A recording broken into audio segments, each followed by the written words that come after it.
Hey, welcome to the 176th episode of Just Shoot It, a podcast about filmmaking, screenwriting, and directing. This episode is brought to you by patrons Amanda O'Connor and Blake Robin. I'm Matt Unlow. And I'm Oren Kaplan, and today we have Drake Doremus and Garret Price on the podcast. They have just made the feature documentary film Love Antosha. Garret directed and Drake produced, but they both have done many other things. Yeah, they're longtime collaborators. Garret has been editing for Drake for a long time. And even though Garret is a self-described editor as his first love, he and Drake kind of have this history of mining story out of raw material together that's really fascinating and really informs the way that they approached this documentary. Right. Garret is just like so experienced as an editor. He's editing a Fox TV show now. He edited on Nashville, we found out during the interview. He's also edited a ton of documentaries, films that were at Sundance. And Drake, the way he makes, he's a director by trade, I guess you would say, and the way he made his movies, like Crazy, which I think was his first breakout movie, but he also made Douchebag and some other movies before that had really amazing festival plays. But he makes outlines, these really intricate outlines, and then finds the dialogue and the scene with the actors.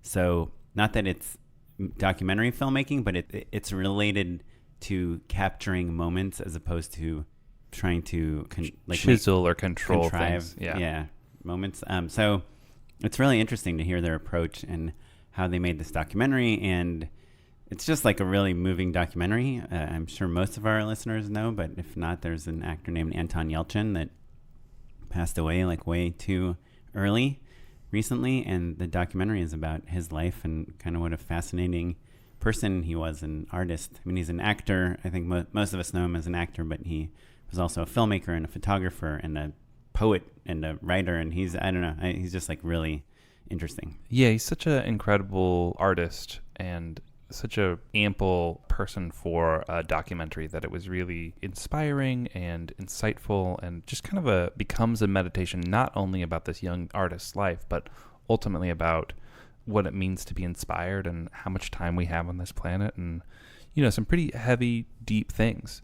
He has an incredible relationship with basically everyone he touches, especially his parents, but this film is filled with incredible cameos from all of the different actors that he's worked with. Anton Yelchin did 69 movies before passing away, and so And he probably was not even 30 yet, right? Yeah, he wasn't. I don't think so. Yeah. His 20s. Yeah. Well, so check it out. Love Antosha. I think it should be in theaters now when you hear this.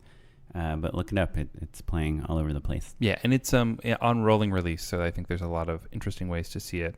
Also, we didn't find out till towards the end of the podcast, but it's self-distributed. So I know that a lot of our listeners are curious about that side of the business. There's an extra layer of DIY can-do-itness to this movie on top of it all. Yeah, they premiered it at Sundance and then got a bunch of different offers and decided to just do it themselves. Yeah, it's very Anton, as you'll learn if you watch the movie. Right. Cool. Well, before we talk to Drake and Garret, how about we talk about what we've been working on lately? Wow, it's been a while. Oren, yeah. I'm very curious. I think because we've had so many episodes that we've batched recently, it's been a little hard to catch up. We're flooded with exciting opportunities, so we haven't been able to talk in real time so much. What are you doing, man? Well, Matt, thanks for asking. I am about to leave town. I'm going tomorrow to Orlando to shoot for a week, and I am traveling with a cinematographer, and he is bringing a lot of equipment, and so we have to carry it all. It's like an Alexa mini. And it's just the two of you traveling? Just the two of us traveling. Everyone else is from New York or Florida. Actually, some of our cast is traveling from LA, but I haven't quite. Yeah, I guess we wouldn't ask them to carry camera gear. Unless you really knew them well. No, I don't think. But so I'm learning a couple of things that I know when you did Ellen, you traveled a lot and you probably brought all your own gear most of the times. I've shot out of town a lot. We would bring 100% of it, yeah. Okay. But usually we rent equipment because, you're going to carry a 17-inch monitor. It just seems crazy. Well, in that case, in general, I would say when you are building out a kit where, travel is going to be a big part of it, I think you just kind of are more selective on the things that you buy. You're not bringing big lights or anything like that. It's really, you're getting road rags instead of like built flags and things like that. And we have a little wireless monitor. Right. And I guess, well, so for this job, there's going to be like 8 client or something, agency or something. Ooh. But also, I've traveled before with gear, but either it's like real small, like run and gun type stuff, or there's like more crew coming, so they're kind of wearing, or like if it's like to San Francisco, they'll rent a van and drive it, or to Vegas, they'll rent a van and So a PA will drive it. Who is meeting you in Orlando? So in Orlando, we have, we're hiring a gaffer, key grip, all the lighting crew, PAs, production coordinator, all that stuff. So what gear are you bringing with you then? Just an Alexa? We're bringing the Alexa Mini. We are bringing 2 zoom lenses, which are big. We might bring 1 or 2 other backup prime lenses, like ultra primes. And then we're bringing a wireless system, wireless monitors. And the biggest thing is the batteries, which apparently you can't check.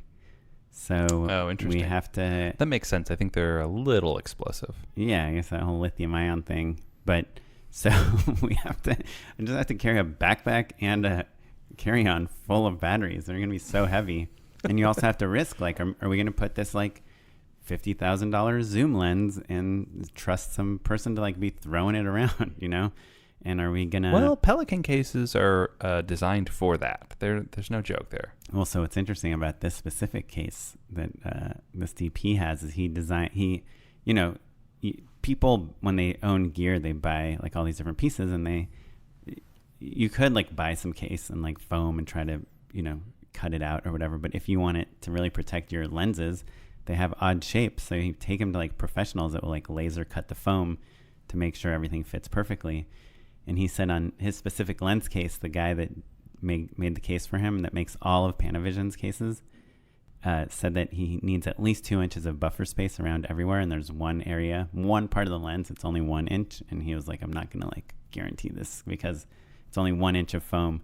So yeah, it's scary checking that. Also like the Alexa Mini itself. I mean, I know there's foam, but it's just like hundreds of thousands of dollars worth of camera gear that you're just like, and in this case, else. is it the DP's, most of it is his own personal gear? Is that accurate? Yeah, but he has like a real interesting relationship with gear.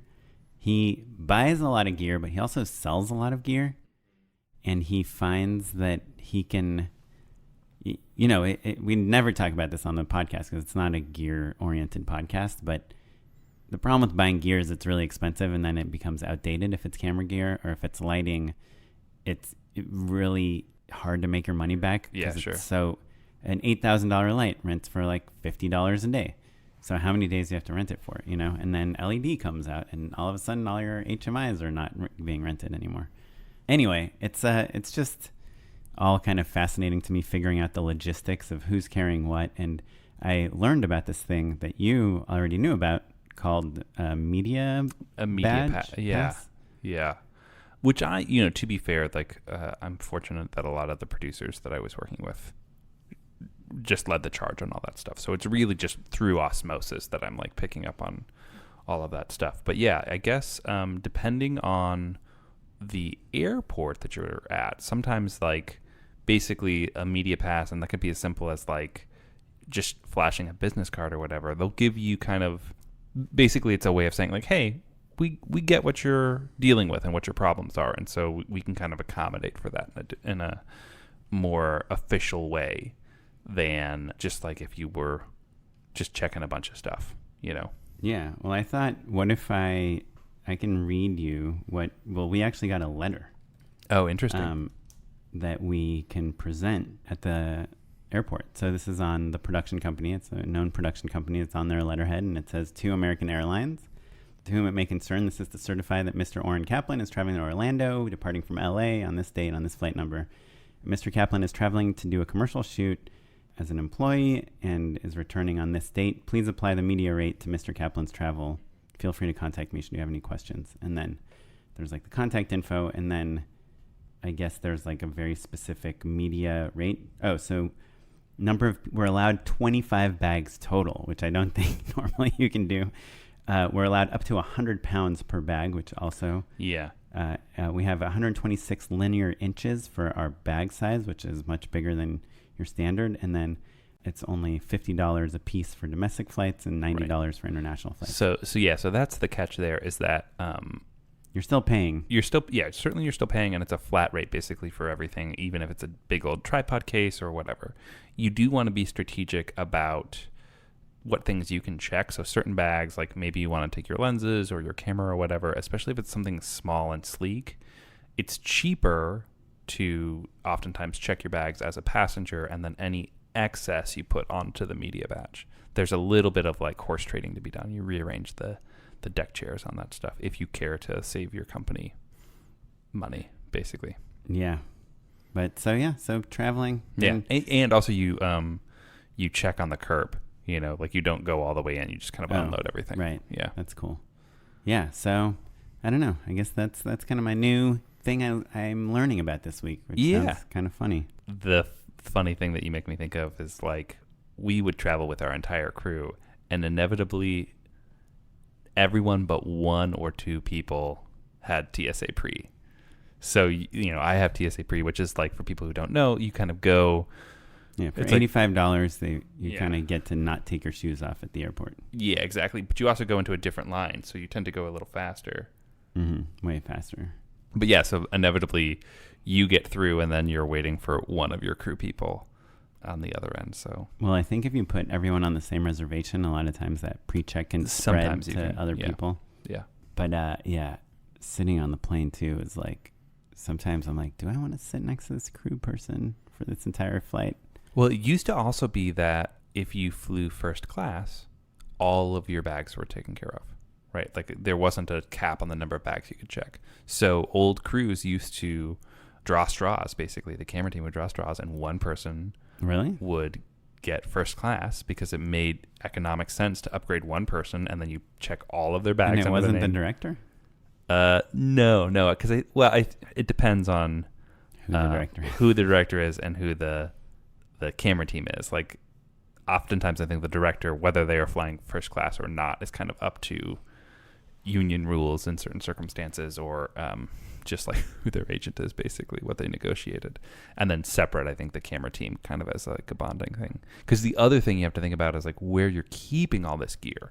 So sometimes you'll need a bigger room. You'll need a suite, basically, if you've got a lot of gear. Yeah, right. Especially if you're prepping cameras and multiple cameras. Exactly. So like having enough room and like table space and stuff to build everything out is another part of it. And so on travel jobs, oftentimes we'll draw straws, or like somebody, the person who has the hardest job, sometimes they'll give the best room to.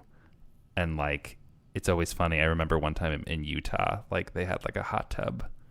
And so it was like, yeah, your room is filled with boxes and it's kind of claustrophobic, but also you're in a hot tub. Right. It's pretty great.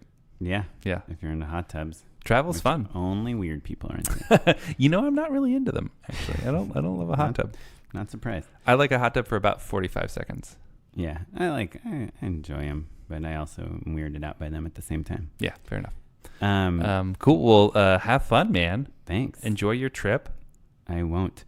There's going to be a 5 a.m. call on my first day, which is 2 a.m. our time. Oh. And then 4:30 a.m. the next day. That is a kick in the teeth, man. I know. Oh, and I keep like trying to get them to like change the script or something so that I can sleep in a little longer. Yeah, that's really a genuinely bad tactical move. That's not you being a baby. That's like two key members. And our cast, too, is coming from LA. Yeah. Yeah. What? A 2 a.m. call time? So we have to shoot before the park opens. Oh, sure. I mean, some things we do. But anyway, okay, cool. So before we get into Drake and Garret and talk about Love Antosha, we want to remind people real quick that we have a Patreon page, patreon.com/justshootitpod. It's a place that you can go help out the podcast, support us. If you want to give us $10, we will send you a Just Shoot It hat. For free, for $10. For $10. But just a place you can help us out if you want to donate to help us pay for our live events, our editing, and all that stuff. If not, then don't. We don't care. We don't need your money. We're successful people on our own right? Yeah, it's just more like we don't have to explain to anybody like, oh boy, Yeah, you're losing so much on you're that spending podcast. a lot of money on this podcast. The worst is like when people are like, "Oh yeah, they must be making bank." Like when people just assume, like I've seen this, like someone will have a YouTube channel and they have like 35,000 subscribers, and everyone's like, "Oh yeah, they've got so many subscribers, they're just probably making bank." And it's like, no, they're making like $40 a month. Yeah, I mean it's a complicated thing, right? Like you and I do great, right? Like we live well, I guess is what I mean to say. On the podcast? No, No, I'm just saying. But also, like, I was looking at the numbers that we spend on the podcast, and it is, I'm glad we love it. Right. Well, speaking of Patreon and, our podcast and how it keeps going, here's a quick note from our sponsor. Hey, so we're here with Zach Lipovsky, the creator of the new app Shot Lister that helps you out with your shot lists on set. Can you tell us how you came up with it? Sure. I mean, I was on set making my first movie and couldn't really believe there was no normal way of making shot lists. Pretty much everyone does it their own way. And you basically print out an Excel spreadsheet and then scribble all over it as the plan goes to pieces. And I was basically like doing the math in the margins of the piece of paper on the back of my AD, trying to figure out like how many shots we could do before the end of the day. And just figured there has to be a better way of doing this. Yeah, but Zach, don't you think that you miss out on the bonding experience of losing your shot list and asking all of the crew members and then them kind of looking disappointed in you because you're their leader? Like, that's an important part of filmmaking for me. Shocking. Yeah, I don't actually miss that, but it's a good point. I'm always asking, I'm like, can someone please give me a copy of the shot list? And I'll ask it 3 or 4 times throughout the day, and at the end of the day, I look in my pocket and there's like 4 copies of it in there. With Shot Lister, you can just sync it to all of your crew so they all have it on their phones. Perfect. So you can borrow their phones when you lose yours.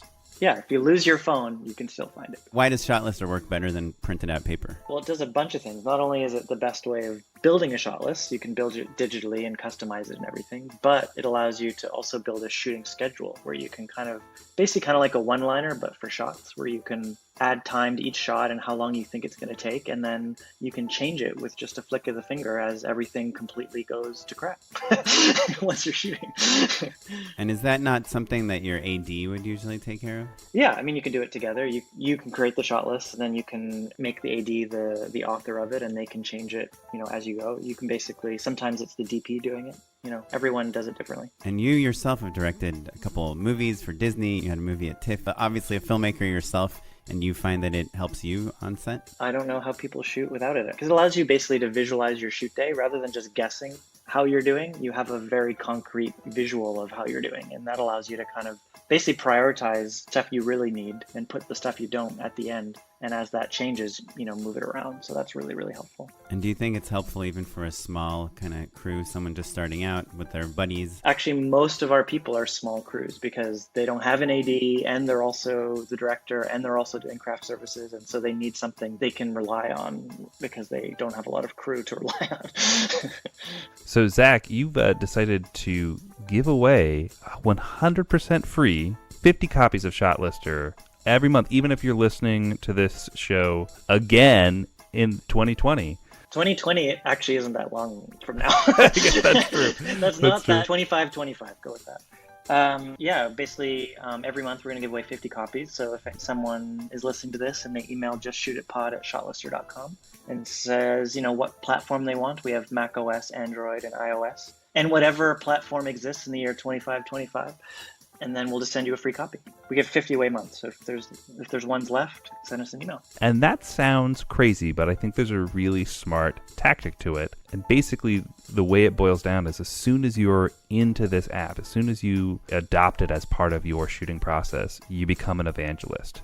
A lot of people who use it end up telling all their friends, and they want their crew to use it, and they want their AD to use it. So we're giving you a free copy so you can use it, and it's a fully free copy. It never expires or anything. And then, if you love it, tell your friends. That is putting your money where your mouth is, Zach. I love it. So if you are listening to this podcast, even months from now, even years from now, email justshootitpod@shotlister.com for your free copy of Shot Lister.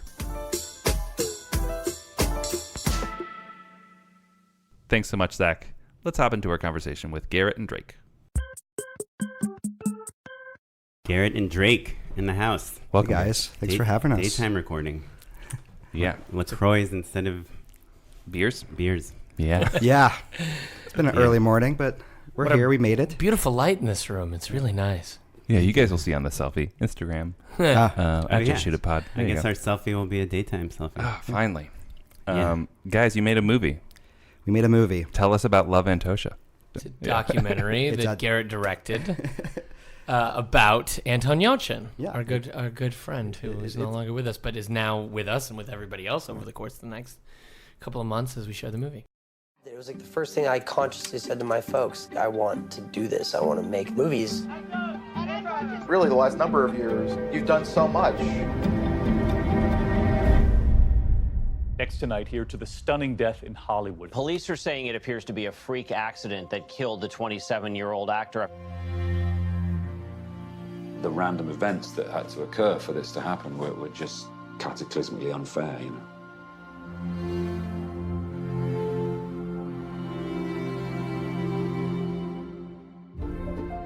My parents came to this country not knowing a word of English and just started to work. My mom, I owe her everything for believing in me. He had a curiosity that with most people degrades over time. I was so kind of baffled by how good he was. I wanted to be better, smarter, cooler, but couldn't even hang with him. Who he was as an artist was so far beyond acting because he could do everything. Yeah, it's a portrait of Anton and how he lived his life. And it's a movie about life. And that's what we set out to make. But it's uncompromising, and it 100% is not a fluff piece, even though a lot of people present it that way. It's an honest portrayal of how he was and his dark side and his demons and his insecurities and all the chaos of being an artist. All of that's in the movie, and I think anyone who's ever created anything or wants to create anything can take a lot from the film. Absolutely. I didn't know Anton. I met him through this process. So to be able to sit back and objectively go through his writings and his journals and all his pictures and all the music he made and really try to find the story I wanted to tell and kind of use these as building blocks to paint this portrait of this incredible human being is kind of the process I went through of meeting him. I was introduced to the Yelchins through Drake, who they actually reached out to Drake initially about making this film because of his relationship with Anton and how much Anton respected Drake as a filmmaker and a friend. And to Drake's credit, he really convinced them to bring an objective eye into the piece, but wanted to be involved.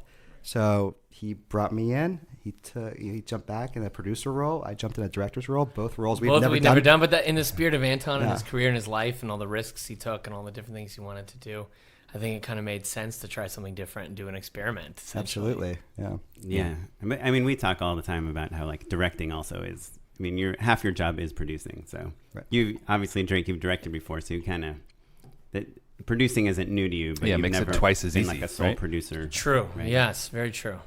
And this being the first time director, that's the part of directing I don't like actually, is the producing part of it. You know, I'm an editor by trade, so which is more former pure. editor. Someone quoted you the other day in the trades, which I fucking love.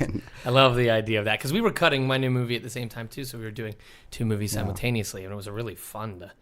It was just this creative kaleidoscopic experience where we were just constantly grinding over everything and just making stuff. It was awesome. Did you put any footage from one movie in the other movie by mistake? I mean, actually, we could. No, but I mean, I have to say, there's enough sexuality in both right? movies. I mean, I think Anton, the spirit of Anton's with us through both films. He carried over from making my film into Drake's, and that's really fascinating, though, to think about, not just the crossover between just making two things at once, but also the way that they influence one another. Oh, absolutely, big time. We talk about that all the time when we're. And also, one's a doc and one's a narrative, like a scripted. But they're both kind of docs, right? The way we do it. Drake makes his movies, where it's a lot of it's improv, and just it's for me, it's like cutting a doc. You're finding these moments in life that you can't get on a script. You know what I mean? So just to be clear, though, so Garret, you're cutting on both movies basically simultaneously. Are your hands on the keyboard for both movies? Yeah, I mean, for the most part, there was overlap. I guess we didn't start both at the same time, but there's definitely. I think Antosha picture locked before Thanksgiving, though. No. Yeah, we had to get our Sundance. So and then you started cutting right after Thanksgiving. Yeah, right? so So it was mostly just all the finishing, the sound, the grading, all the elements, ADR, everything we did simultaneously. But And there's a spiritual overlap. Absolutely. Big time. But you weren't physically cutting. I mean, you were making little changes and things like that. But no, I promise I was all in on your movie. Yeah. I'm sure you were. It shows. I wasn't distracted. I wasn't distracted at all. I promise. Yeah, I read that the second half of your movies, the editing is trash. Yeah, agreed. Agreed. What the fuck? It's all making sense now. So that's really fascinating that his parents are kind of the ones that originated the movie. Yeah. Anton's parents. I didn't realize that. But to their credit too, they definitely. I mean, there's so many things in the movie that are really honest and maybe a little bit embarrassing, but at the end of the day, you had to do it that way, and they were cool about it. They didn't force anything. Well, it's something from the very beginning when we first met them, and I stressed, I was like, I'm very much interested in doing this, but I really need the autonomy to tell the story that I wanted to tell, because I've worked on docs where states have been involved. It's hard, there's a balancing act you have to do there, because everybody wants to see their loved ones on these pedestals, obviously, which totally makes sense, but at the same time, as a filmmaker, you really want to explore your subject, your person, and kind of show, all aspects of their lives, all the layers they are, because, nothing's black and white, you know what I mean? And that's what, again, to their credit, they understood that. I think being artists themselves, raising an artist, they knew how important it was to let a filmmaker tell their vision in something like this. And they let me do it with their son, which is, kudos to them. So it's so interesting to hear that you didn't know Anton, right? And that makes it strategically so much sense. Right. Drake, do you feel like having known him that and having more influence over the film than, say, Anton's parents, that you found yourself conflicted at all in terms of like the starkness of the story? Not necessarily. I mean, I think it was just maybe just being a bullshit meter at the end of the day a little bit. Just this idea that, okay, that's Anton, or maybe we're fudging something a little bit here, or that's the truth, or wait a minute, do we want to include this or that? But no, I mean, at the end of the day, Garret just kind of made what made sense to him, with all the materials he had, and there's a ton of materials. And but no, I don't. I mean, the cool thing is the movie is very inspiring and uplifting, and it's not sad. I mean, the tragedy of what happened to Anton is such a small part of his life, actually, and therefore it's a small part of the film. Did you ever feel between the two of you that you were like, oh, maybe we're trying to course correct too hard? You're maybe a little too hard on him because you didn't want to seem soft? I actually don't think so, because he was such an authentic person. He would not appreciate that, No. And that's, he was the first thing the Yelchin said when they watched the movie is Anton would have loved the movie. And then they said Anton would have made this movie. So that, I think, is the greatest compliment, is that they knew their son was so curious and out there, and I mean, all the different things, photography, music, all that. So it's like sexuality and all the different things as growing up. But also, Matt, you're describing the movie as stark, which is like the exact opposite of what I got from it. Sure. Yeah. I guess what my impression was like, fuck. First of all, I hope there's a ton of footage of me as a kid, which I know there isn't.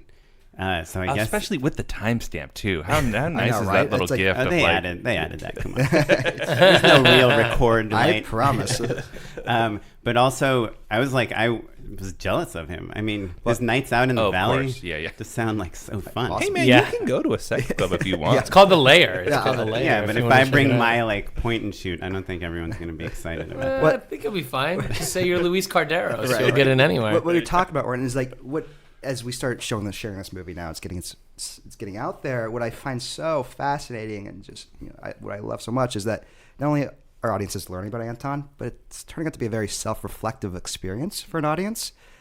People start like questioning their own life and how they're spending their time, and are they making and creating enough, and in the short amount of time we're given, and that I fucking love. And it's not something I went in thinking. But now that it's kind of permeating, it's something that's incredible, and it's so Anton. If he would hate the fact there's a movie made about him because he was such a humble person, but knowing the response this is getting and and how he's inspiring people, I think he would love. He would go, "Oh, that's cool." He'd be kind of okay with it. Well, can I talk for a second about a couple of things that I really found fascinating about this documentary, and that makes it unique and a little hard to recreate? Which, by the way, on the podcast, we're always trying to mine things that other people, that our listeners can recreate. So this is not a good example. A little more prescriptive. Yeah. So if you're best friends with a famous person. But first of all, like we all know, most of us I think know the ending of the story. Right. So it's like very like Romeo and Juliet, like Shakespearean in a way that it just like there's that. Well, so that's like the first building block, and I think that from a emotional story point, and then the second one is realizing that his parents like escaped from Russia, pretty much. I mean, it's not quite World War II Germany, but it's like not that far off. Yeah, it's pretty gnarly still. Yeah. And they have one child, you know, and I, as a father of one child, and like even we were talking about like one kid and versus as a two former kids. ice skater. Yes, and more of a snow plower, but yeah, I like think about having one kid and think about like his parents' story, and like I just so connected with his dad when his dad is like, I mean, I don't know why I would connect with this. I didn't go through this experience, but when he brought his like son to America and he's like standing on the shore and he's like crying. Sure. The universal themes of like wanting to provide for your child and loving them so much. I think everyone sees themselves. And an immigrant story is so timely right now, let alone. Right. You know? But it just to me has like 100 times more meaning because you know like the ending, right? So and with most movies, you don't know the ending, and so you don't. I guess I'm just from a storytelling perspective, it seems like an interesting tool. And you know, Drake, you made sorry, I'm blanking on the name of the movie. The one that you basically made like a Romeo and Juliet movie, right? Equals? Yes, Equals. Okay, yeah. Right. I mean, Equals is pretty much like a futuristic. Yeah, Romeo and Juliet, sure, right? yeah.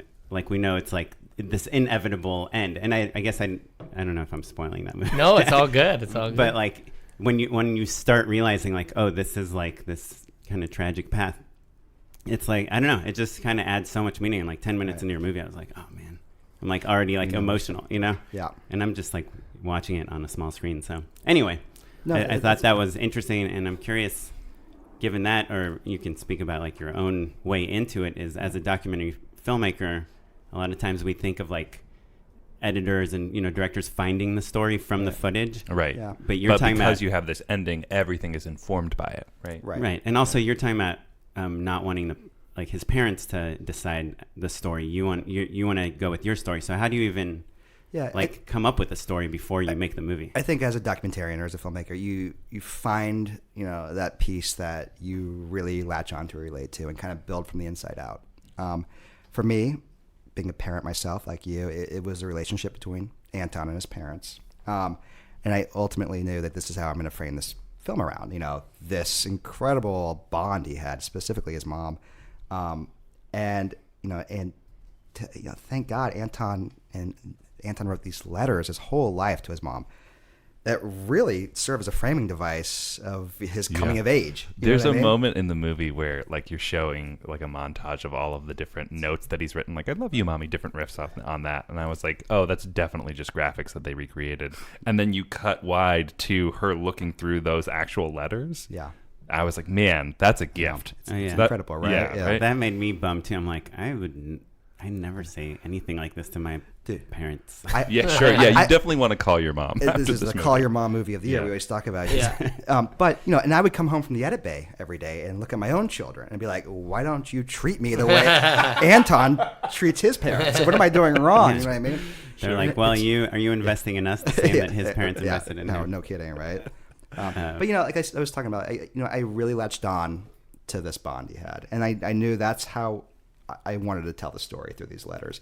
And I knew I wanted to do the film in a linear fashion. I wanted to make a coming of age story. And especially because, like I said, I didn't know Anton. And as I started kind of learning about him as he grew, there were surprises around every corner, from who he worked with to, what his new interest was, and, as he got older. And so like he has all these experiences that we all have in coming of age, of having your first kiss, getting drunk for the first time, but he did it for the love of making movies. His first kiss wasn't a movie. Right. His first time he got drunk was researching for a role in a movie, and I thought that was such an incredible. That footage is awesome, dude. It's amazing, right? Yeah, I mean, he filmed himself a lot. Yeah, thank God. Yeah, and that's the first footage I actually saw when I started looking at the archives, and I was like, okay. This is something special. The archives? What do you mean? Did somebody digitize everything for you? No, well, no. I say archives. After his death, his parents just started gathering everything. Not even knowing if they wanted to make a film. I think just as part of their grief, maybe. It gave them something to do. They needed, and he was their whole life as it's seen in the film. So, when we came in and agreed to do this, they handed everything over. And to be an editor first, as I still consider myself an editor first, have all this material to really kind of sculpt and start a story from is more than you could ever ask for. And I knew it wanted to be from his point of view. That was really important for me. So I had all these interviews and his writings and stuff like that where I could really get into his head and tell the story from, have Anton tell his own story as much as possible. Right. Well, that's something Matt and I talked about is I feel like there's a little bit of a trend in documentary filmmaking recently of like the filmmaker really inserting themselves into the documentary and narrating things and writing and like kind of this overly produced Yeah, there weren't enough selfies of you, Garrett. That's what we're getting. I keep getting I've got selfies of Garrett if you want. Like I was looking for the footage of you guys at the edit bay being like. I keep getting asked for that. I'm like, I don't have a single photo of me making this film. But I should just be like. But you're right, Oren. I think it's really refreshing to have like a more objective point of view. I think. Yeah. And I think also the tone and voice is still quite clear without it being a first person journalism. Yeah. Thank you. It's nice to hear. Also, because he's a child actor, like the people, like you're talking about his first kiss, or like the first person that, at least according, like how I interpreted the movie, that fell in love with him was like Kristen Stewart. Like you have this like amazing cast in a documentary, right? I mean, the interviews are just so unguarded and real, and not surface at all. And that's just this testament to that person he was. Watching it as a filmmaker, you were like, oh wait, there's another famous person. You guys have so many huge interviews, so many huge gets, and I think it's partially the result of Anton did 67 movies, is that right? 69. Of course, 69. Of course, 69. Of course, 69. But he was also very good at 69. So there you go. He was. Those are the two takeaways, actually. Yeah. So many, you're just like overwhelmed. It must be to have like, okay, well, you've got. How do you cut from Kristen Stewart to Drake to you're just kind of bouncing around to all of these huge people. Chris Pine plays a huge role in the movie, but like you've got like giant movie stars. Yeah, I thought Chris Pine was okay. I thought he could have worked on his lines a little bit more in the movie. He's so good. He spoke for 2 straight hours nonstop. Yeah, exactly. Yeah. Right. What I love about all those actors is how they had the same reaction to him too. Like, what's his name from Star Trek? Zach Quinto. Zach Quinto. Yeah. Like they're like, we look at this kid and we're like, oh, we wish we were doing what he was doing. Like his fascination is like infectious, And what I also love about Anton, he treated everybody the same, whether his childhood friends to his work colleagues and his coworkers, everybody was on an equal playing field with him. He loved them all, and he impacted everybody that crossed his path. And it's just, and what also was really important to me for this film is like, we get Jennifer Lawrence, Kristen Stewart, but I didn't want to, it wasn't about that. So I don't even introduce these people until Anton meets them in his life. Right. You know what I mean? Which and that's is such a wonderful detail. Yeah, I would have probably cut a montage of him right at the top. Dun, dun, dun, dun. Right. The trailer. But it would have been so long. Giant names. So I want to learn actually how you decided to trim things down, because there are like mega stars that have, like Martin Lando's in 2 setups, like 2 shots, right? Like, and that's true for Anthony Hopkins. It's true for a ton of people, right? Again, I mean, first off, everybody wanted to talk about it. Everyone wanted to be a part of this project. So we had 60 plus interviews. And do you how do you contact them? Do you call their agents? Agents. Everybody wanted to help. Irina and Victor, knew a lot of people. And because they had relationships with a lot of them already existing as well. Having, Irina was with them all the time as a kid, so he got to know these people. She got to know these people also, and so. And do you have a higher chance of getting the interview if you tell them you'll film at their house or a lot of them are done in people's homes and I think on location wherever they're at. I mean, it was just make it convenient for them. Yeah, exactly. And did you guys fly around a lot for this movie? New York was the only place to get a handful of the interviews, but. Nothing's over stylized, and the way it's shot, everything's pretty natural, and I think it just helps people talk honestly. They just felt comfortable talking about him. Can I ask actually some technical stuff about those interviews? Yeah. I'll answer as much as I can. Sure. But just like the kit, like how many people are you rolling in with? How much are you lighting? All that. It was a DP with his own kid and a sound guy. Yeah, that's it. Yeah, I had a hunch that it was like, just keep it. And very contained. But it was cool, too, because, I mean, having done it myself as well in the movie, you really don't, you're right, it does feel unguarded because there's no one around. It feels like you're just in your living room just chatting about your old friend. I mean, you literally are. It had that vibe, And it was very therapeutic for people to talk. I don't think people have had a chance to talk about Anton yet. And I mean, that it's so unexpected. Right. Yeah, well, I'm curious. So you're cutting the movie while you're shooting these interviews, I'm assuming. Yeah. So do you feel like, oh, I'm missing this part? No one's really talking about this. Like when I talk to Drake, let's try to cover this. When I talk to Kristen, let's try to cover this. To me, also, a lot of these interviews are done before I even started cutting. Oh, you know what I mean? And I kind of and I think in any documentary, you let the footage tell you the movie you're making. You can go in with an idea, but I think there's the Hitchcock quote. In a scripted film, the director is God, but in a documentary, God is the director. Right. And you don't know what you're making, and it's, you go in, and as an editor, this is the way I'm used to working, where you're presented with all this footage that you've gathered and then sculpt and find your narrative in the edit bay. And that's how I feel comfortable making films. Sure. And I'm a type of person also, I don't write things out. I have to throw paint against a wall, or in this case, a timeline, and really just kind of sculpt it. And that, that's the way I see things. I've always seen it that way. And that's kind of my process in all of this. But from like a thematic point of view that you want your thematic core to be about his relationship with his mom. Those are the ones I picked up. That? No. And that's when I start, that's where I would go back to them and talk about certain things. And they were open to talking about whatever. As hard as it was for them to talk about certain things, they were always there for me. Right. So the parents you can revisit a few times. Yeah. Right? Yeah, smart. Oh, let me ask you about one kind of interesting decision you made. So Nicolas Cage is reading the he's the voice of Anton as a child in his diaries. Yeah. So once I kind of figured out I wanted to frame this movie in these letters, and I needed an A-list megastar. I needed someone to read his words. Isn't star-studded enough? I know, right? I know. Well, this is the thing, and I needed someone to read his words. And I didn't want anyone to be Anton. I just want someone to read Anton's words. But it was very important to me that person had an emotional connection with Anton.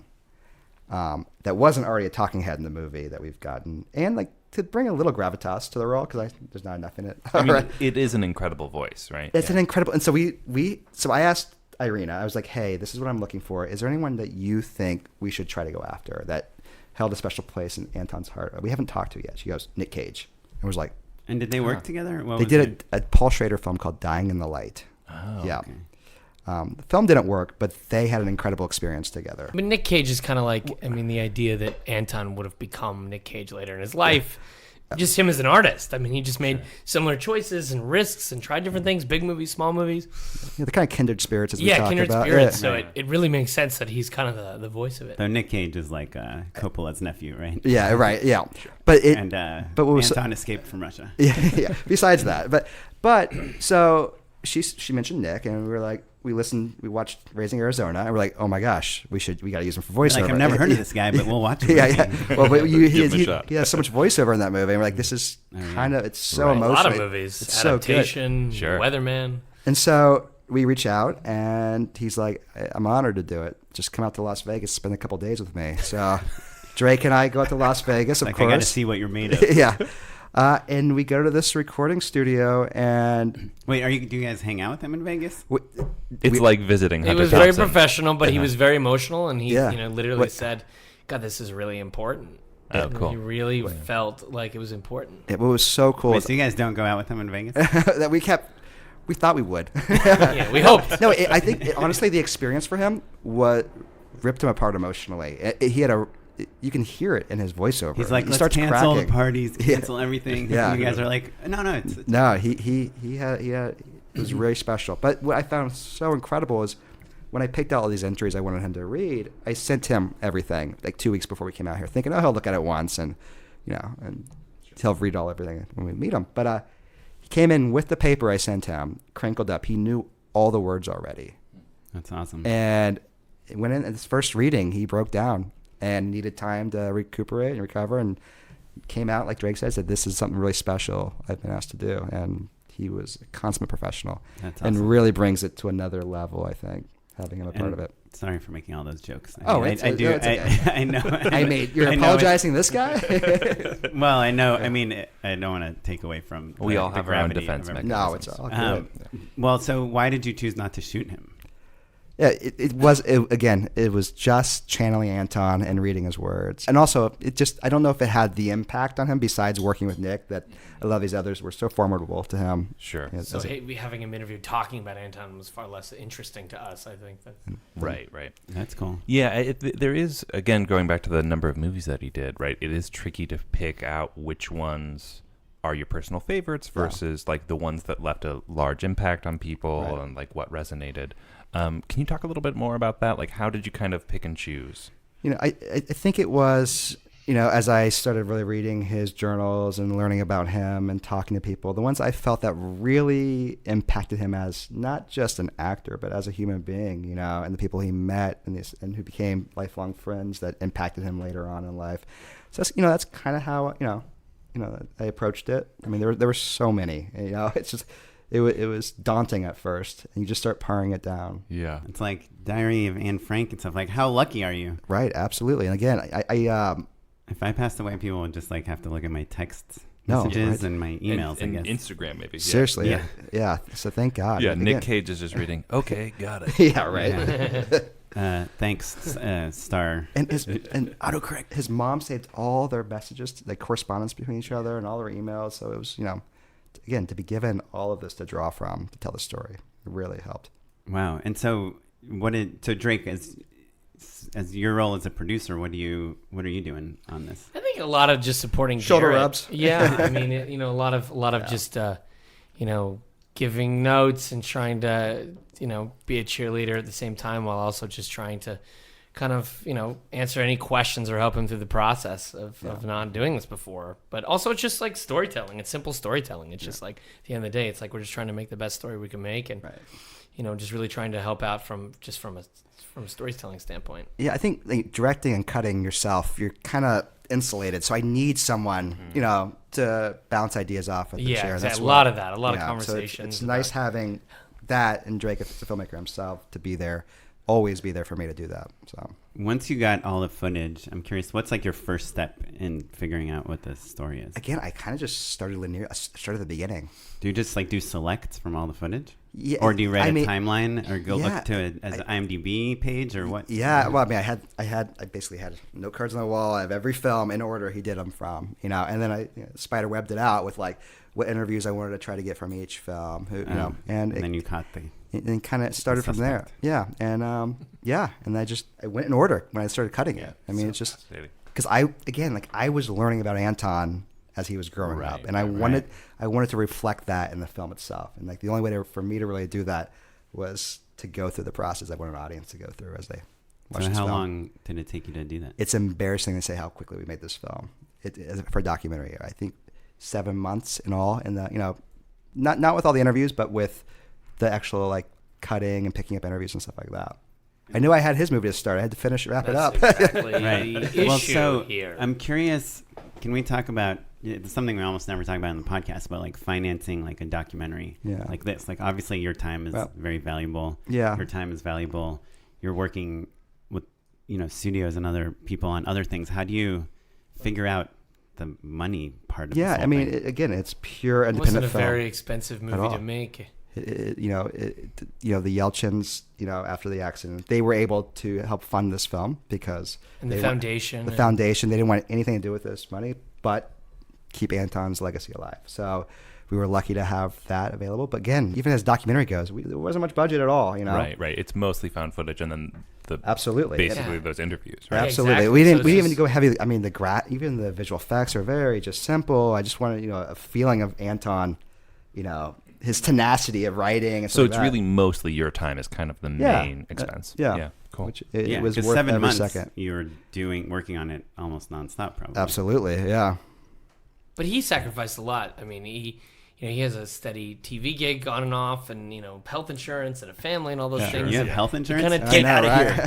He took a large portion of his year to go do this because he was so passionate about it. Yeah, there's real opportunity costs. Yeah, awesome and it was that he did that. But certainly. And again, it all that just sitting down with his parents that first meeting and just learning about this incredible human being. He was so He was layered. just like, I have to do this. Let's Like, do this. Yeah, I was like, maybe this is what I'm meant to be doing at this moment in my life. Yeah, you know? killer. Did you feel weird that you didn't know him? No, Like, and you're surrounded by all these people that did. I don't think it would have worked any other way. You know, if that makes sense. You know, I was most scared when I finished the film to show it to with his close group of friends, even more so almost than his parents, because friends know that other side more than anything. You know what I mean? As much as And they close know as he the was, balance of it. the balance, and that was just an ultimate compliment. Is when they all came up and just like, this is my friend, and that means everything. You know. What's the TV gig that you ended on? I was on Nashville.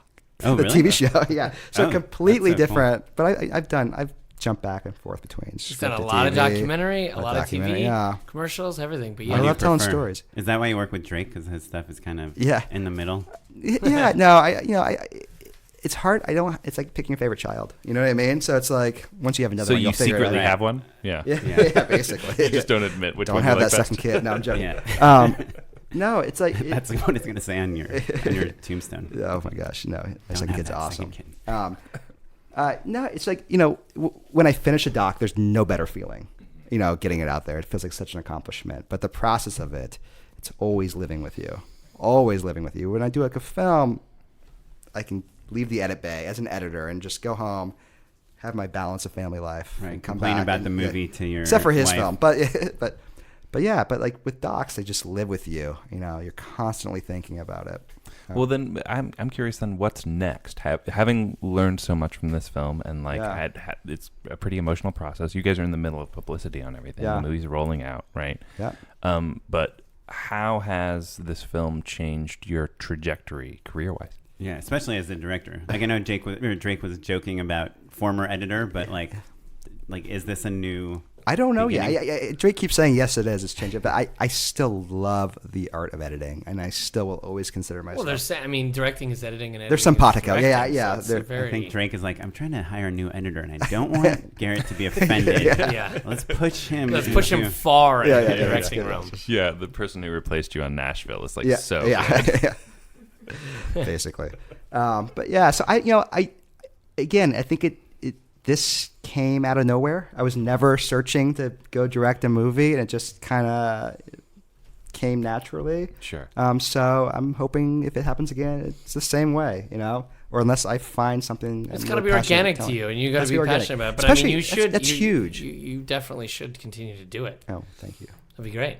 Yeah. Can we just go askew for a second, and can you just tell us about editing Nashville and like what you learn and what kind of experience it is to work on a big network show, especially on the edit side? It's a blast. I mean, it's melodrama at its finest, but it's still cutting emotion, cutting story, it's cutting music, which I love so much. I got to work with. So I came in when these two showrunners, Marshall Herskovitz and Ed Zwick, took over the show. So I didn't realize they took over the show. So I 30-something, right? Yeah, exactly. So I learned a lot from them as filmmaking, and they jump back and forth between films and TV. Also, they're kind of one of the first people to do that.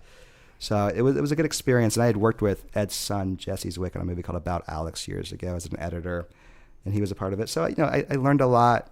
Does any of that inform your documentary storytelling? I think scripted stuff. Yeah, I think they inform each other more than ever nowadays. Even just taking the way Drake makes his films. It's like I said, you cannot recreate these moments Drake is able to find. In these improvised films. What about with something more hard scripted, like with the Nashville to Love Antosha? To an extent. You know what I mean? I mean, again, it's especially a show where there is emotion, drama, stuff like that. You try to I think in documentaries are becoming so popular because they really do follow narrative structures now. You know what I mean? They follow a 3-act structure. And I think people feel that when they watch unscripted films now, and I think that's one of the reasons why they become so popular. Besides streaming, but yeah. So I think a story. And I came up under this documentary writer. His name's Mark Monroe. That's kind of where I learned, and he did like The Cove and Tillman Story, and just did Pavarotti. I mean, he's a documentary writer, and he's kind of the one that taught me how to kind of create docs like films. That's awesome. Well, I feel like we can't have the two of you on the podcast without just discussing for a second, like how, like your process for making like a Drake movie, because I know you've probably discussed this ad nauseum like for years, but I just think it's so fascinating, and I don't know that all our listeners like are familiar with it. But you do like kind of these soft scripted movies, right? And you're editing them, and you're finding stories. And I know it's the DP that shot Like Crazy, one of your earlier movies, which was I think one of like the first 7D features, right? Kind of came out around the same time as Tiny Furniture, right? I think so, yeah. And I remember because I was working with John at the same time that he would leave. He's like, "Oh, we're just gonna take a flight to London because we just need to shoot something on this airplane real quick," or like. And you guys I was so jealous of this idea of like kind of shooting your movie and then finding what's missing and adding more pieces to it. It's fun. It's like baking a cake and taking it out every 10 minutes and adding to it. Which they tell you not to open the oven, but I'm always like, no, I'm a big believer in that. I mean, it's like cheating. Right. Sure. It's like, of course you would do it that way. Why wouldn't you? Yeah. Right. I mean, as an editor, it's completely liberating. Are you involved from early on in the process? I read the outline, and I'm cutting the day after they start shooting. I'm starting to kind of look at the footage. It's just new for me because usually I do the assembly, but I stopped doing that just because it just became too difficult. But usually I'd just make selects, reels, and assemblies, and then have an editor come in and do it. But with a Drake movie, you have to know every second of that footage because. Got to go back and find something and drop it in. Yeah, here. well, and it's those moments in between is where you really want to dig out, and those are the moments you can't recreate another way. And as an editor, it's very liberating because he's always just cut on emotion. You don't have to follow any rules. You know what I mean? We'll figure that stuff out later. Are you trying to hit plot points? Like I saw actually in Love Antosha, you have like a bunch of scripts. Yeah, and you had I think some pages from Like Crazy, which I think are one of just the biggest like an outline. Misconceptions of the movies I make is that they're just willy nilly and they're improvised and they're just you're not like, hey, just meet me at the McDonald's, everybody. But it's so much. I think you have to be even more specific about what you're looking for, and more specific about the objectives, and more specific about plot, and more specific about backstory, because that will inform everything that's surprising and that you're not expecting. And that's why it's got to be even more specific, I think, actually. And the outlines are so detailed. Yeah, it's like a short story. It's like 80 pages, and it's really, really specific. And there's stuff in there that wouldn't even be in a normal script. The only thing that's missing is dialogue, because to me, dialogue is it's like the last piece of ammunition I want to fire in my gun. That's going to come later. What's the type of thing that's in there that wouldn't be in a normal script? Like how you're going to shoot it? Mostly subtext. Yeah. It's mostly understanding the psyche and mental state of what's going on with the characters and how they interact with each other. Can you give us an example of like how you would write that? I mean, how much time do you have? I don't know. I mean, it's I don't mean like question. I don't mean the big. I mean like a. I think it's just trying to like describe. Take a paragraph, for a minute, and just describe like everything they're fighting against inside themselves and why they're doing that and how they're feeling and how they're trying to feel and their objective to try to get to a different place or get something out of somebody. Just descriptive dialogue, descriptive stuff. But it's not, you wouldn't write like he's sad, but you would write like he wants her out of there because. Yeah, he feels, it's more. Yeah, it's more that. But. Perhaps are you reminding the reader and the actor simultaneously of like, remember, like they feel about a certain way about this character because of X, Y, and Z. Oh, well, that's the tough part about shooting out of order. You really have to know all that stuff. But yeah, it's more. But there's a lot of plot in there too. It's a lot of, I don't know. It's pretty specific, but the best part is the stuff that you don't expect. Right. But are you writing the script? I think most of us, when we write a script, we're trying to get like agents to like it, or other people, or it depends kind of what level you're at. The screenwriting you have to like put a little bit of a bow on it to be like, I'm gonna make this presentable to people. Yeah, I'm not. You're writing it for the reader. Yeah. I could care fucking less about that. Whereas I feel like you're writing it for the cast, right? It's totally for the actors and to inform everybody else. But I mean, at the end of the day, there's mood boards and music and different things that give to everybody else. But for the actors, it's mostly that's for them. Yeah, Drake gave me a folder of 80 songs. Goes, this is the movie. Yeah, get to know it. But I mean, at the beginning when I started doing this, it was I mean, it was hard to get money. People they didn't know what this was. I didn't know what it was. I was still experimenting. That's why you were shooting on a 7D. Yeah, instead of a 5D. I was still experimenting with this hybrid that I had learned growing up in the improv world and then going to film school. I was experimenting with the hybrid, in the first couple, and then suddenly they start to work, and then you start to realize, oh, okay, well, this is a viable form of financing and making a movie. So, well, I think the other part of that, though, is also when they start to work, you can attract talent like Anton. That's huge, right? Yeah. Well, no, but that was the first one.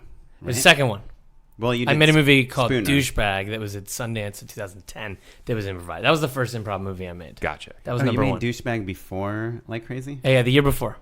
Oh, and that's what kind of that was the $25,000 litmus test for the process, and it was a disaster. We learned a lot. We went back and shot over various weekends. Starring your editor? Yeah, Andrew Dickler, who's now Christopher Guest's editor. He's a fucking amazing human being, very strange, very out there, very eccentric. So you have a pattern of taking your editors and putting them out in different roles. Yeah, I'm not going to be in a movie. I'm not going to be in front of the camera. That's right. You weren't in the last movie. Well, I want to learn a little bit more about how. So you've got this Douchebag, you said, right? Yeah. Yeah. And you're looking to make Like Crazy. Did you have a relationship with Anton beforehand? No, I met him. We started writing it right when we got back from Sundance. So we started writing February. We were shooting in June. And then we were at Sundance the following year. So it was very quick. Super fast. Yeah. Super fast. But it was just like, okay, this is an idea. I'd gone through a similar experience and then met Anton right away. And then within 10 minutes, he was like my little brother. But how did you meet him? Did you? Producer Jonathan Schwartz introduced us. He said, "You got to meet this kid. I think he's perfect for you, and I think he's your guy." And within 10 minutes, he was like taking pictures of me, and he was asking all these weird questions. And I was and like, is he doing like an impression of you, or how does? No, he's playing a version of himself essentially with a lot of ideas and spiritual feelings about dating and loss and love and longing and all that shit that I. What context did he have upon meeting you? Like he read the outline. Yeah, gotcha. Yeah, and we just had lunch, and it was just like when we left, I was like, wow, this is. And in the movie, he talks about the excitement he got from this improvised work. Like he found a new part of himself. I mean, through your movie. he straight up says, "This is the future of filmmaking in his eyes, is making these types of films," and that's why I love that line. And I think he was born to do it, though. Yeah. He really had a knack for being present and listening in a way that I think a lot of actors don't. Well, I mean, look who he worked against. All these great. Well, that's what Irina said one time. It's like every single female that he worked with became a giant star after they worked with. Right. So you premiered at Sundance, and are you guys at a place? You guys have both had multiple films there. Are you at a place where you can just call them up and say like, "Hey, like open up a slot for our movie"?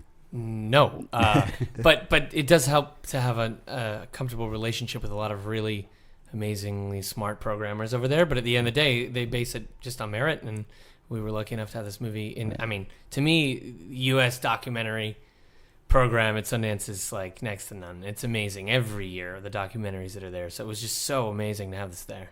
Yeah, it was an honor. I mean, especially Sundance was a home away from home for Anton. So to be able to screen essentially his last film in front of that audience, it was a massive audience, and it's a very emotional experience. It was incredible. It was the proper beginning of this journey, I think. And since his parents and like the foundation kind of originated the film, how much were you guys involved in like distribution and like selling it and like any of that stuff? Theatrical very involved. release. There were a few interesting offers, but at the end of the day, we decided to self-distribute the film because we could just do it a little bit better and a little bit more specifically to how the vision for distributing it would be. And I think so far, for the most part, everything just feels right, and I think it would have been a totally different release if we had. Oh, I didn't realize you guys were self-distributing. On the theatrical side, Oh, interesting. It's been. So did you guys decide? So there's a billboard for the movie. On Sunset Boulevard, very close to. I had to sell a kidney for that. I'm raising money to buy a kidney if anyone wants. Yeah. How much did you sell the kidney for? I'm just curious how much. $42. $100? No, $42. $42. You could have gone up a little bit, buddy. Yeah, I got lowballed, and I didn't want to lose the Sure. the smaller, yeah. So. No, it's kind of following the trajectory of a film that is just properly distributed from a bigger company. It's been exciting because we've got to control the key art, the trailer, the way we've wanted to do it. And the cool thing is the reviews have been really strong, and I think that's in this day and age with an art house documentary, it means a lot. And we got picked. Basically, we have this thing with all the landmarks across the country who've picked us up. So we get to do a proper rollout. And I think a lot of our listeners are curious about self-distribution right now. Yeah, I can't tell you how many people we've had on in the last year or so that are like, especially like a Sundance film. Like we hear a lot about it. What's interesting is we got offers, and it was always essential for Anton's parents that this plays in theaters because that's what Anton loved. and we weren't getting quite, the love on that front that we were hoping for. And they were like, why don't we just do this ourselves? Can we do it? And we had the access to do it. Again, it wasn't that crazy, but we were able to do a little bit more than I think if we went to a traditional. But like you were saying, Matt, I mean, it's a fucking free-for-all now. Yeah, and there's no rules anymore. And it's every 6 months, like 6 months from now, everything, distribution is going to change completely, and ancillary is going to change completely. It's like, it's changing so quickly now that the idea of being able to control how and where and when your movie is seen is really exciting and interesting. And the last question, I just want to learn a little bit. How did you guys prepare for self-distribution? Like, what were the things you did? Because this is the first time you both have ever done it, right? Yeah. Are you guys targeting his fans in any way? I think I think it's just hiring really smart people that understand how to do all this stuff.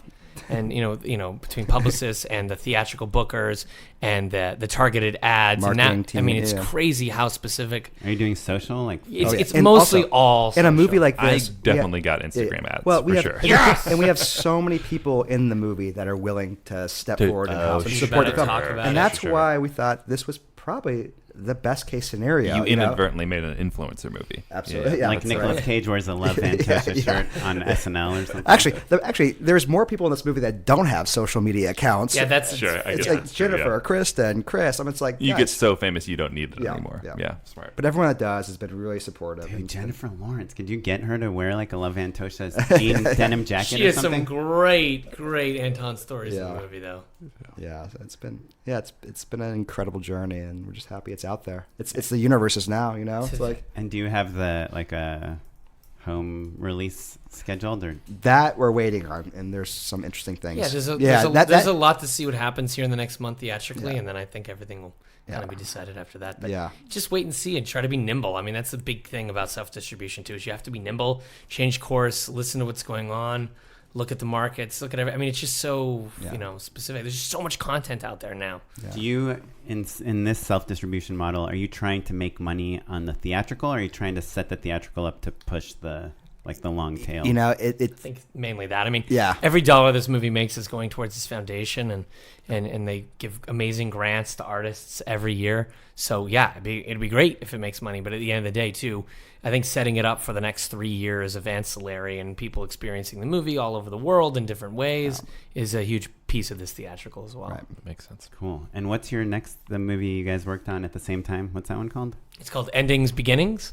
And it's premiering in Toronto at the beginning of September. And are there any apostrophes in there? Yeah, endings, comma, beginnings. It stars Shailene Woodley, Sebastian Stan, Jamie Dornan, Matthew Ray Gubler, and it's just Keira Sedgwick. Keira Sedgwick. Yeah, sure, absolutely. Yeah. No, I mean it's just And it's made in that same way with that. Yes, it's probably the closest thing to Like Crazy that I've made. It's probably the most personal. More personal than Like Crazy? It's right on the edge. They're both very close actually. Probably the most. It's probably the most similar to that. We shot in L.A. Last fall, and it's on an A7S or. No, we shot on the Alexa Mini this time. Sure, of course. Yeah. The 7D of 2019. Yeah, really. God, it's just crazy. You're like, I need less light now. This is incredible. Yeah, right. I mean, the 7D was amazing. You guys, when you shot the 7D, I remember you had like a hot rodded 7D, right? It was like a PL mount. Sure. Yeah. Yes, with the Zeiss Ultra Primes going. Yeah, so cool. Well, guys, congratulations. Thank you so much for having us. Yeah. Well, before you leave, we have a final segment called Unpaid Endorsements. Unpaid Endorsements. First of all, I feel like our listeners, if they haven't seen Like Crazy, and kind of in some of the other movies, it's really interesting to hear how you guys make it and then watch one of those movies and see how interesting the performances can be. I think for our listeners, we have a lot of younger listeners that might be newer to the film industry, maybe miss some of those movies. They're worth watching. How could you possibly fucking miss that?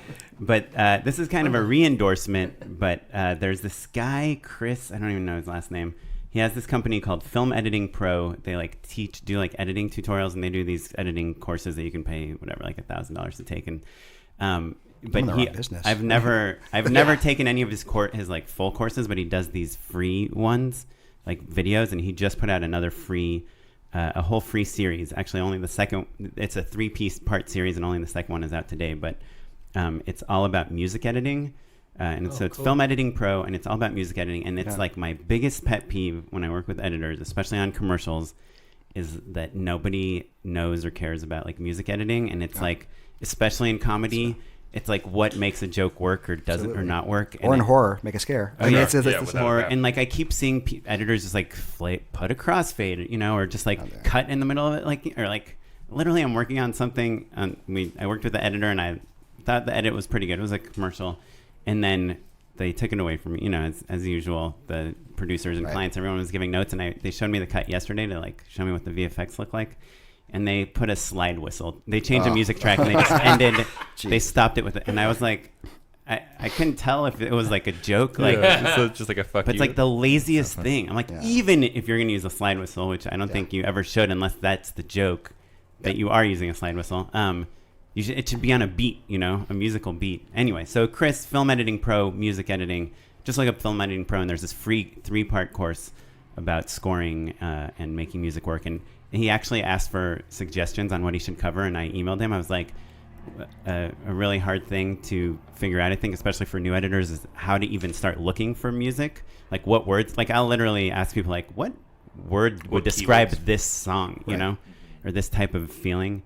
And he made a whole video on how to find music and what makes good music for editing. So anyway, those are my endorsements. Mine's nice and simple. It's a short film called Caroline that played South by a couple years ago now.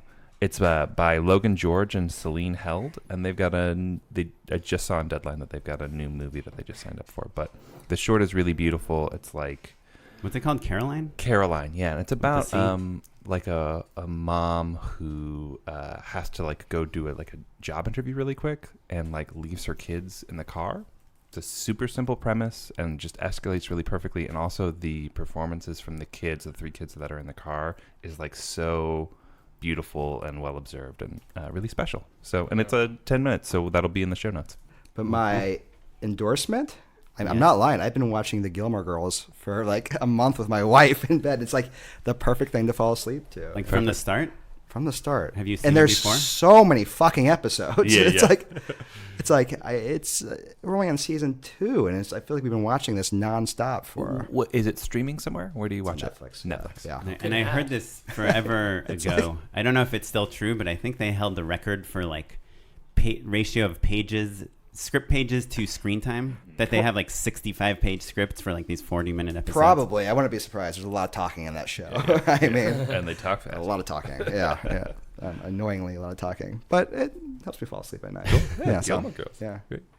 I'm gonna do something different then. I'm gonna go with music. There's a new album out by an artist by the name of Hayden Thorpe called Diviner. He was the Diviner, yeah, the ex-lead singer of a band called Wild Beasts, a really cool indie band called Wild Beasts. He used a bunch of their music in my movies over the years, and they broke up, and it was really sad. And then suddenly, this guy came out with his album a couple of months ago, and it just fucking blew me away. I think it's one of the best albums of the last 10 years. It's incredible. It's unique. It's a very emotional, sort of introspective look at relationships in your lives and things ending and beginning. Actually, it's very similar to our movie, but yeah, Hayden Thorpe, Diviner. I think it's just a brilliant album on Domino Records. Perfect. Wow. Look at that. Well, cool. Well, if you want to let us know what your unpaid endorsement is or have any thoughts or questions about Love Antosha, you can email us at justshootitpod@gmail.com. Is there a URL for the movie? Yeah, how can people find out about the movie? AntonYelchinDoc.com. Yep. You can go on there and buy tickets and figure out when in your city the movie's playing. Yeah. Cool. And you can probably just Google that too, right? Yep. Anton Absolutely. Yelchin. Cool. And do you guys have, are you guys on social media? Twitter? Where can listeners find out more about you guys? Oh my gosh. Yeah, I'm on Instagram and Twitter under my name. Me too. Drake Doremus. Yep. And Garret Price. Yep. You're the only Garret Price? I think so. That's pretty awesome. I think so. So you're at Garret Price. I am two at, R's and no, two actually, I'm at gprice11 for Twitter. 11, Garret. And I'm at There's 10 of them somewhere. At Punto_G for Instagram. What does Punto mean, by the way? Why is that? We'll talk about it later. Okay, cool. Well, you can find everything about the podcast at justshootitpod.com or on all social media at justshootitpod. I'm at okaplan on Instagram. And I'm at Mr. Matt Emo. This episode was edited by Jay McCullough, produced by Madeline Rosewatt. Our webmaster is Ewan Williams. And you're listening to the artist Jahzzar, provided by the Free Music Archive. See you next time. Thanks, everyone. Bye. Bye.